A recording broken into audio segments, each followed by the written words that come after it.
شہید. حضرت فاروق اعظم فرماتے ہیں کہ قیامت کے دن انبیاء اور شہداء کو عطا کردہ ان کے مقام و منصب کو، یعنی قیامت کا دن ہوگا، وہ بندے جو نہ نبی ہیں، نہ شہید ہیں، نہ رسول ہیں، ایک الگ ہی قسم کے بندے ہیں. ان بندوں کو اللہ تعالیٰ قیامت کے دن جو نور کے منبر عطا فرمائے گا، ان کے سروں پر نور کے تاج ہوں گے، ان کے چہروں سے نور کی شعاعیں پھوٹتی رہتی ہوں گی. ان کے مقام اور ان کے مرتبے کو دیکھ کر انبیاء، رسول اور شہید یہ اللہ تبارک و تعالیٰ کی بارگاہ میں عرض کریں گے کہ مولا یہ کون بندے ہیں تیرے، یہ کون بندے ہیں تیرے جنہیں تو اتنا بڑا مقام، اتنا بڑا مرتبہ عطا فرمایا ہے. نہ یہ نبی ہیں، نہ یہ رسول ہیں، نہ یہ شہید ہیں. ہم انبیاء ہیں، ہمیں پتا ہے کہ ہم نبی ہیں. یہ شہید ہیں، شہیدوں کو پتا ہے کہ یہ شہید ہے. ہمیں تو نے بڑا مقام، بڑا مرتبہ عطا فرمایا. مگر یہ کون لوگ ہیں جو نہ نبی، نہ رسول، نہ شہید، مگر ہم نبیوں کو اور شہیدوں کو ان کے مقام، ان کے مرتبے کو دیکھ کر کے رشک ہو رہا ہے. اے اللہ، یہ کون لوگ ہیں جن کے چہروں سے نور کی شعاعیں پھوٹ رہی ہیں؟ یہ کون لوگ ہیں جنہیں نور کے منبروں پہ بٹھایا گیا ہے؟ یہ کون لوگ ہیں جن کے سروں پر نور کا امامہ اور تاج لگایا گیا ہے؟ اے اللہ، ان کی عظمتوں کو دیکھ کر ہم نبیوں کو رشک ہو رہا ہے، ہم رسولوں کو رشک ہو رہا ہے، ہم شہیدوں کو رشک ہو رہا ہے. اللہ اکبر. اللہ کے رسول صلی اللہ علیہ وآلہ وسلم اپنے صحابہ سے فرماتے ہیں، اے میرے صحابیوں، کیا میں تمہیں نہ بتاؤں کہ جن کی عظمتوں کو دیکھ کر انبیاء رشک کرے، جن کی شان کو دیکھ کر کے شہید رشک کرے. اے میرے صحابیوں، کیا میں تمہیں نہ بتاؤں کہ وہ بندے کون ہیں؟ صحابہ عرض کرتے ہیں کہ اللہ کے رسول کرم فرمائیں، اے اللہ کے رسول کرم فرمائیں. اللہ اکبر.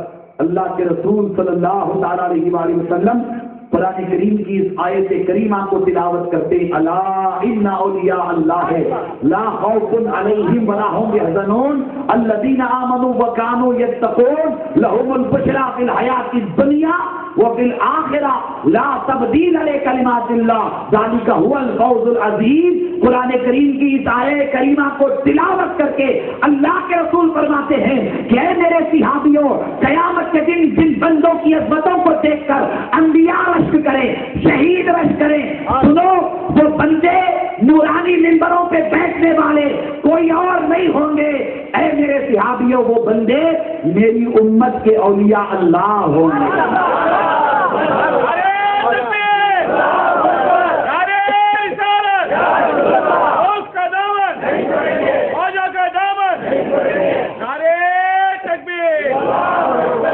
میری امت کے اولیاء ہوں گے. اللہ اکبر. ایک اور روایت بیان کر کے آگے بڑھنا چاہوں گا جسے امام ابن ماجہ اپنی سنن میں لاتے، امام احمد بن حنبل اپنی مسند میں لاتے، امام بخاری الادب المفرد میں لاتے. اللہ اکبر. حضرت اسماء رضی اللہ تعالی عنہا روایت کرتی ہیں. اللہ اکبر. اب دیکھیے یہ اولیاء اللہ ہیں حضور کی امت کے. اب ان کی ایک علامت بیان کی جا رہی ہے، نشانی. ان کی علامت، ان کی نشانی کیا ہوتی ہے؟ اللہ اکبر. اللہ کے رسول صلی اللہ علیہ وسلم ارشاد فرماتے ہیں، کیا میں تم میں سے سب سے بہتر لوگوں کے بارے میں خبر نہ دوں؟ صحابہ سے خطاب کرتے ہیں، صبح قیامت تک کے لیے اللہ کے رسول پیغام دے رہے ہیں. کیا میں تم میں سے بہتر لوگوں کی خبر نہ دوں؟ صالحین کی خبر نہ دوں؟ اہل اللہ کی خبر نہ دوں؟ صحابہ کرتے ہیں کہ بے شک اللہ کے رسول کرم فرمائیں. اللہ کے رسول صلی اللہ علیہ وسلم ارشاد فرماتے ہیں، سنو، تم میں سے جو سب سے بہتر ہوں، جن کی ہم نشینی، جن کی صحبت، جن کے ساتھ بیٹھنا تمہارے لیے اللہ کی بڑی نعمت ہوگی، اور تمہارے بہترین ہم نشین ہوں گے، صالحین ہوں گے، اہل اللہ ہوں گے. ان کی علامت یہ ہوگی کہ ان کے چہروں کو جب دیکھا جائے گا اللہ کی یاد آ جائے گی. ان کے چہروں کو جب دیکھا جائے گا اللہ کی یاد آ جائے گی. اسی لیے معین الارواح میں لکھا گیا ہے کہ حضور غریب نواز جب ہندوستان تشریف لائے، حضور غریب نواز جب ہندوستان تشریف لائے، نہ جماعت نکالی، نہ ادھر سے ادھر گھومے، آئے دہلی اجمیر شریف گئے. زندگی میں صرف 2 مرتبہ اجمیر شریف سے دہلی آئے، پھر واپس اجمیر شریف چلے گئے. سرکار غریب نواز سے متعلق معین الارواح میں لکھا جاتا ہے کہ حضور غریب نواز کا چہرہ اللہ نے ایسا نورانی بنا دیا تھا، ایسا پرکشش بنا دیا تھا، ایسی عظمتوں والا بنا دیا تھا. معین الارواح میں فرمایا جاتا ہے کہ حضور غریب نواز کے چہرے کو دیکھ کر کے 1 2 نہیں 90 لاکھ کافر مسلمان ہو گئے. چہرے کو دیکھ کر کے، کیا صرف چہرے کو دیکھ کر کے. مولانا کبھی کبھی میں سوچتا ہوں یہ تو حضور غریب نواز کے چہرے کی بات تھی. آپ میں سے تقریباً اجمیر شریف گئے ہوں گے، گئے نا؟ آپ سب گئے نا اجمیر شریف. آج کے بعد جائیے، اس روایت کو سن کر کے جائیے، دیکھتے ہیں کیفیت کیسی ہوتی ہے. میں طالب علمی کے دور میں بھی جایا کرتا تھا. جب یہ روایتیں نظروں سے گزری تو اس کے بعد میں حضور غریب نواز کی بارگاہ میں پہنچا. خدا کی عزت کی قسم میں حضور غریب نواز کے مزار کو دیکھتا رہا، دیکھتا رہا، دیکھتا رہا. میری زبان سے بے ساختہ یہ الفاظ نکل گئے، اے غریب نواز 800 سال گزر گئے، آپ کے مزار کی ہیبت اور جلال اور کشش اور نورانیت کا یہ عالم کہ جو بھی اجمیر آ کر آپ کے مزار کو دیکھتا ہے زبان پر بے ساختہ اللہ اللہ اللہ طاری ہو جاتا ہے. اے غریب نواز جب آپ کے مزار کا یہ عالم ہے تو آپ کے چہرے کا کیا عالم ہوگا؟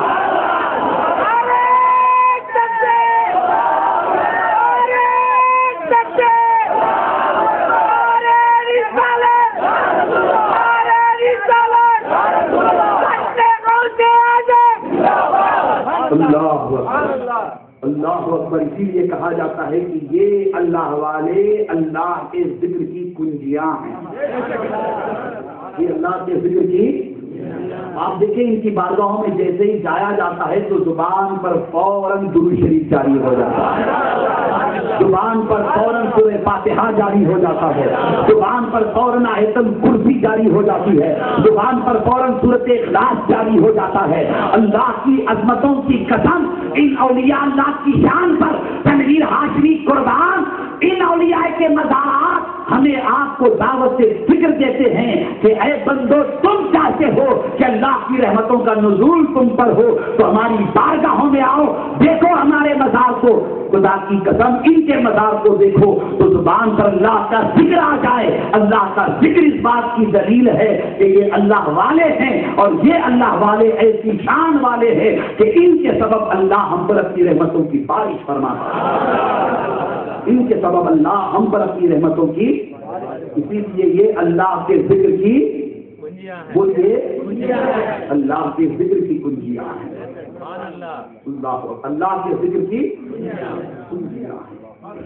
ہمیں اس بات پر اللہ کا بار بار شکر بجا لانا چاہیے، بار بار اللہ کا شکر بجا لانا چاہیے کہ ہم اللہ والوں سے جڑے ہوئے ہیں. اللہ والے بننا چاہتے ہو تو اللہ والوں سے جڑ جاؤ. جی اللہ والے بننا چاہتے ہو تو اللہ والوں سے جڑ جاؤ. یہ اللہ والے، اللہ اکبر، بڑی شان بڑی عظمت جہاں رکھا کرتے ہیں وہیں ان کی اپنی زندگیوں کا حال بھی بڑا عجیب و غریب ہوتا ہے. حضرت غوث اعظم پیران پیر کی بارگاہ میں ہم آپ خراج عقیدت محبت پیش کر رہے ہیں. ابھی صدر اجلاس فارسی کا ایک شعر پڑھ رہے ہیں کہ پیران پیر کا مقام مرتبہ کیسے ہے. اللہ اکبر. فرماتے ہیں کہ جیسے سارے نبیوں میں حضور کا مقام مرتبہ ہے ویسے ہی سارے ولیوں میں پیران پیر کا مقام ہے. سارے ولیوں میں پیران پیر کا مقام ہے. اللہ اکبر. پیران پیر نے دین اسلام کی ایسی خدمت کی، اشاعت اسلام کی، تبلیغ اسلام کی، جی ایسی خدمت انجام دی. آج جو پوری دنیا میں اسلام نظر آتا ہے انہی اللہ والوں کی خدمات کا مرہون منت ہے. انہی اللہ والوں کی خدمات کا مرہون منت ہے. آپ دیکھیں یہ اللہ والے بڑی محنتیں شاقہ کرتے، ریاضت اور مجاہدات کی منزل سے گزرتے ہیں. پیران پیر غوث اعظم دستگیر کی سیرت مختصر طور پر آپ دیکھیں پڑھیں تو آپ کی سمجھ میں بہت ساری باتیں بڑی آسانی کے ساتھ آ جاتی ہیں.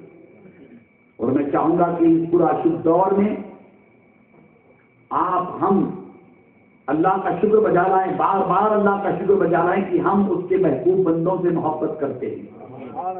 مگر اس طرح بھی توجہ کریں کہ ان اللہ والوں کی محبت، یہ اللہ والے جن سے ہم محبت کرتے ہیں، ان کی سیرت اور ان کا کردار بھی ہمارے اپنے پیش نظر ہونا چاہیے.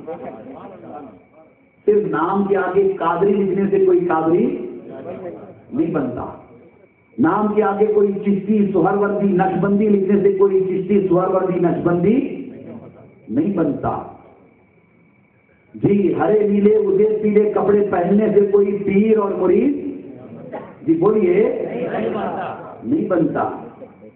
قادری بننے کے لیے قادریت کا رنگ چڑھا لینا ضروری ہوتا ہے. جی چشتی بننے کے لیے چشتیت کا رنگ غالب کر لینا ضروری ہوتا ہے. ایسے ہی قادری اور چشتی نہیں بنتے.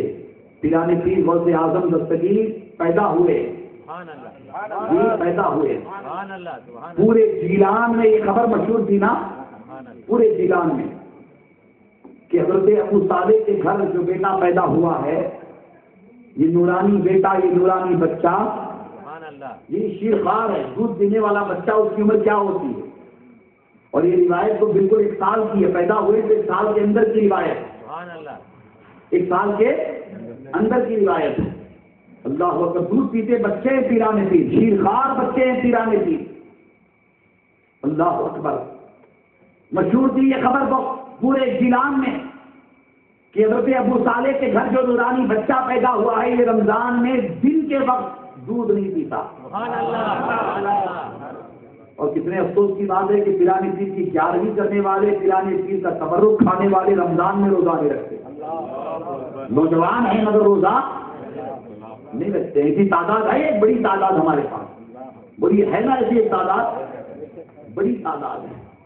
اور ایسوں کو تو بعض جاہل قسم کے پیروں نے بگاڑا ہے، بعض بازاری پیروں نے ایسوں کو بگاڑا ہے. اب مرید ہو گئے بس، اب طریقت ہی طریقت ہے، اب نماز روزہ حج و زکات کچھ نہیں، جو کچھ ہے پیر پیر پیر. یہ ساری باتیں کہہ کر کے بعض ذہنوں کو بڑا گندا کیا گیا. میں عرض کروں گا آگے آپ کے سامنے. پیران پیر غوث اعظم دستگیر رمضان کا مہینہ آتا تو دن کے وقت صبح صادق سے لے کر کے غروب آفتاب تک دودھ نہیں پیتے تھے، دودھ نہیں پیتے تھے. ہماری مائیں بہنیں بیٹیاں بیٹھی ہوئی ہیں، وہ بھی توجہ کریں. پیران پیر اپنی ماں کے گود ہیں، سیدہ فاطمہ، آپ کی ماں کا نام بھی سیدہ فاطمہ، سیدہ فاطمہ کے گود میں ہیں. اللہ اکبر. دودھ نہیں پیتے. بغداد میں چاند کا اختلاف ہو گیا، جیلان میں، جی جیلان میں چاند کا اختلاف ہو گیا. چاند نظر نہیں آیا، چاند نظر نہیں آیا. آپ کے یہاں انتا پور میں بھی کبھی اختلاف ہوا ہوگا چاند کے بارے میں. آپ نے دیکھا ہوگا کہ عالم عالم کرتے رہتے ہیں چاند کے بارے میں. ادھر سے یہ مولانا کہتے ہیں کہ کل عید ہوگی، ادھر سے یہ مولانا کہتے ہیں کل عید نہیں ہوگی. جی 2 ملاؤں کے بیچ مرغی مردار. یہ مولانا بھی آدھے سارے ہیں اور یہ مولانا بھی آدھے سارے. دونوں لڑ رہے ہیں، دونوں کا جبہ وہ دستار ایک دوسرے کے ہاتھوں میں. ادھر سے یہ کہتے ہیں کہ یہ درست ہے، ادھر سے یہ کہتے ہیں کہ یہ درست ہے. اختلاف ہو جاتا ہے چاند پہ. جی ہمارے ہاں چاند کا اختلاف ہوا تو ہم نے کہا کہ بیٹا چاند نظر نہیں آیا ہے تو 30 کی گنتی پوری کر لی جائے. بعض لوگوں نے کہا کہ نہیں چیز کی گنتی پوری نہیں کر لی جائے گی، کل ہم روزہ نہیں رکھیں گے. ہم عید چونکہ سب کے ساتھ منائیں گے، اختلاف ہم نہیں چاہتے ہیں مسلمانوں میں، عید ہم پرسوں کریں گے. پھر ہم نے کہا کہ کیا طریقہ ہوگا؟ کہا کہ آج تک ہم نے روزہ رکھ لیا، کل ہم ریسٹ کریں گے، پرسوں عید کریں گے. کل ہم ریسٹ کریں گے اور پرسوں عید کریں گے. اتنا ہی مطلب ہے کہ اتحاد بین المسلمین کا جذبہ ہوتا تو ایک روزہ نفل رکھ لیتے، یہ ایک روزہ نفل رکھ لیتے، لیکن ایسا کچھ کہیں سے نہیں ہوتا. جیلان میں اختلاف ہو گیا، اختلاف ہوا تو لوگوں نے کیا کہا بتایا. اس وقت نہ ٹیلی فون تھا، نہ ٹیلی ویژن، نہ موبائل، کہیں سے کچھ خبر مل جائے. آپ دیکھیں کہ ہمارے پیران پیر شریعت اسلامیہ کی کتنی بڑی دلیل تھے، تقویٰ اور طہارت کی کتنی بڑی دلیل تھے. جیلان کے لوگ آپس میں مشورہ کرتے ہیں، یہ آج مشورہ کرتے ہیں کہ آج رمضان ہے یا نہیں ہے، پہلی تاریخ رمضان کی ہے یا نہیں ہے. ہم لڑیں گے نہیں، ہم حضرت ابو صالح کے گھر چلیں گے، چل کر کے انہی سے پوچھ لیں گے کہ آپ کا بیٹا آج صبح صادق سے دودھ پیا ہے یا نہیں پیا ہے. اگر دودھ پیا ہے تو ہم سمجھ جائیں گے کہ رمضان نہیں ہے، اور آج صبح صادق سے دودھ نہیں پیا ہے تو ہم سمجھ جائیں گے کہ آج رمضان کی